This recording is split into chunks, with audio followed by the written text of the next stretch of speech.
director técnico, Mikey Varas. Tony, go ahead.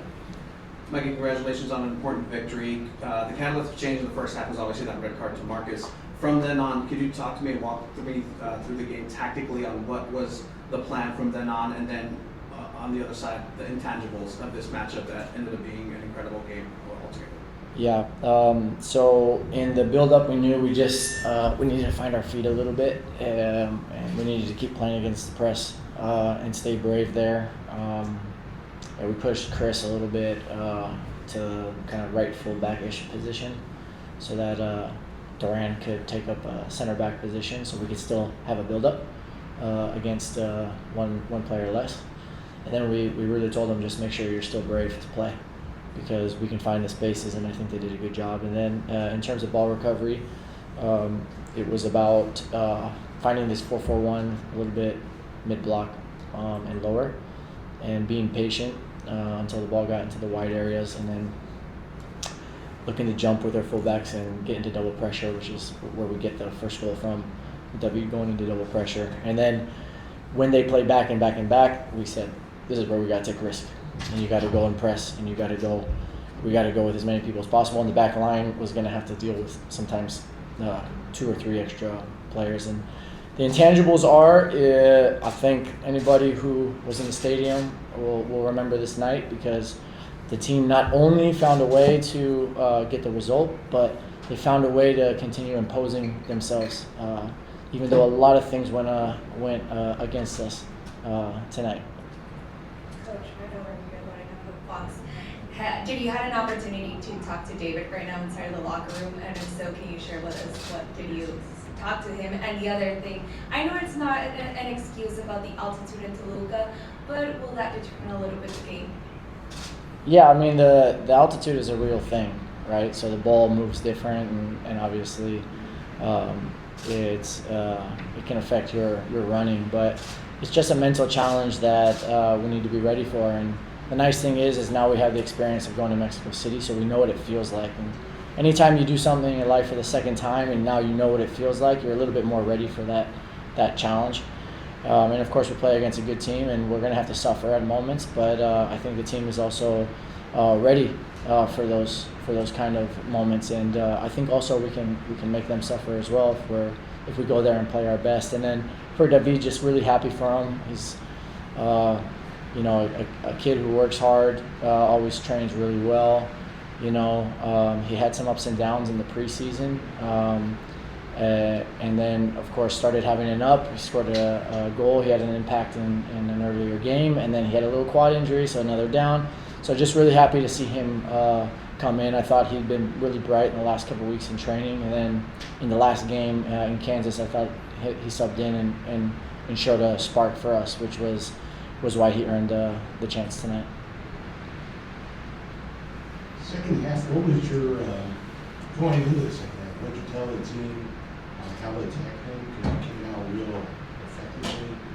And the second question would be on Dua's athleticism on the back end, where he sort of dealt with numerical disadvantages quite well.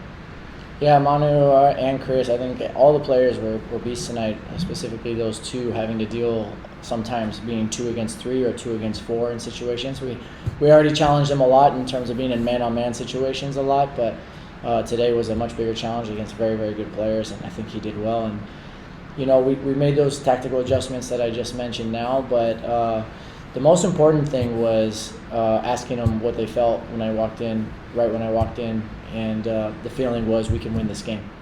And then the message was, listen, you're going to have to drain every ounce of yourself out on the field, because you're going to have to play, you're going to have to divide spaces even more, and it cannot be an excuse that you don't make the run. And these guys just showed so much character and resilience in terms of coming out with a real proactive attitude, where I think you see it a lot with a lot of teams where they'll just, they got the 1-1, so okay, let's just hang on for as long as we can. I think we pushed it to the limits for as long as we could, and again, if it wasn't for some things that really went against us, I think we had a really good chance of actually having the 3-1, but that's life.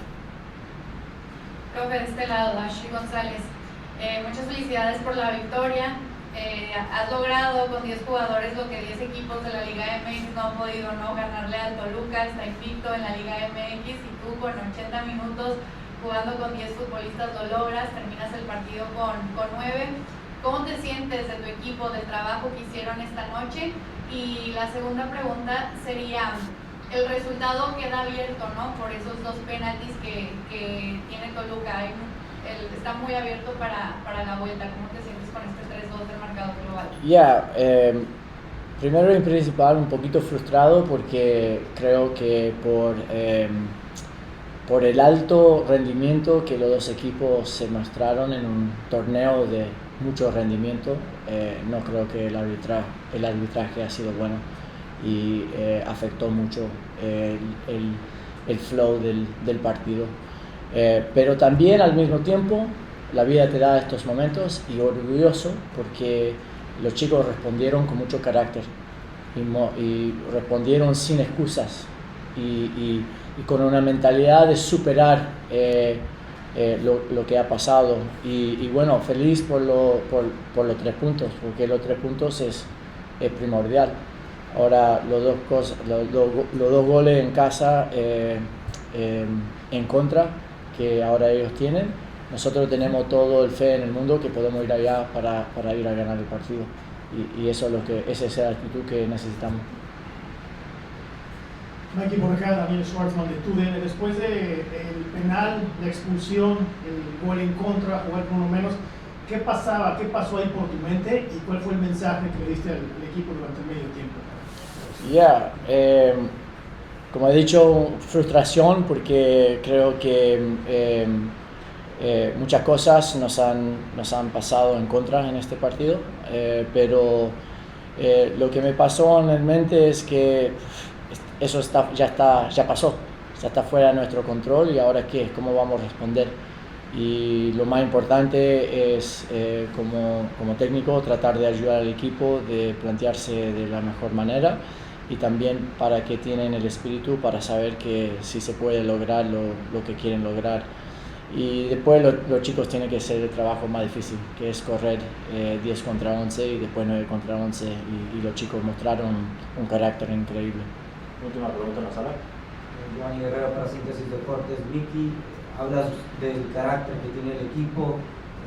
Hay 2 jugadas que posiblemente cualquier otro club podría verse bajo de ánimo, como es una expulsión, un penal, viene el gol, pero una imagen que marca mucho es como Jeppe, siendo el capitán, habla con todos sus compañeros, los reúne para que tengan la posibilidad de que saquen adelante el partido y terminen venciendo. ¿Qué tan importante es encontrar ese tipo de liderazgo con estos jugadores que están teniendo una excelente tendencia de temporada? Es lo más importante, porque yo soy muy creyente de que el técnico y el staff está encargado de meter o de mostrar el estándar, mostrar las expectativas, que sean muy altas.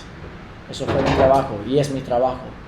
Pero en los equipos especiales, los clubes que tienen algo extra, son los jugadores que nos levantan los últimos metros.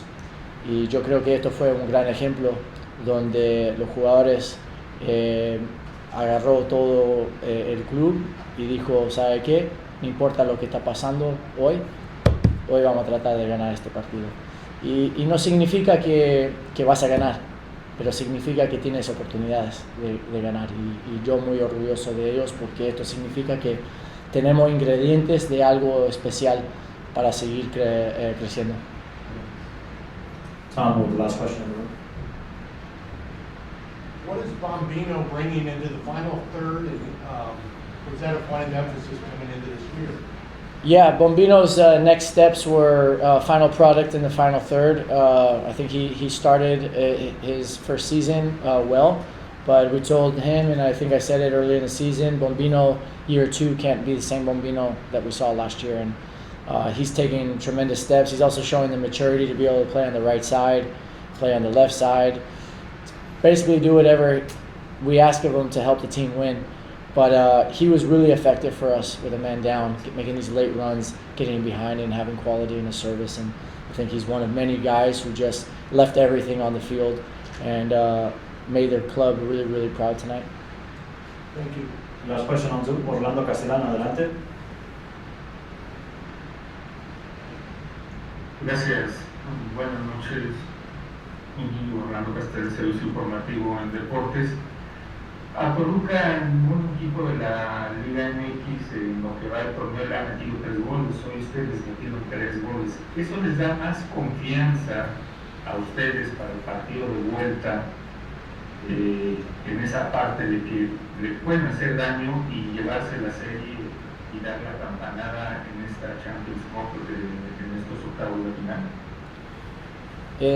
Nosotros no nos enfocamos tanto en quién enfrentamos, cuándo enfrentamos, dónde enfrentamos a alguien. Nosotros tenemos la mentalidad de salir a ganar los partidos, de meter goles. Si tenemos 0, queremos 1. Si tenemos 1, queremos 2. Si vamos perdiendo, queremos la primera. Y si vamos ganando por muchas, queremos la próxima. Y yo creo que esa es la mentalidad más importante que tenemos. Y nosotros vamos a traer esa misma mentalidad para ver qué podemos hacer allá en Toluca. Thank you, Mikey. Thank you. That concludes our availability with Mikey.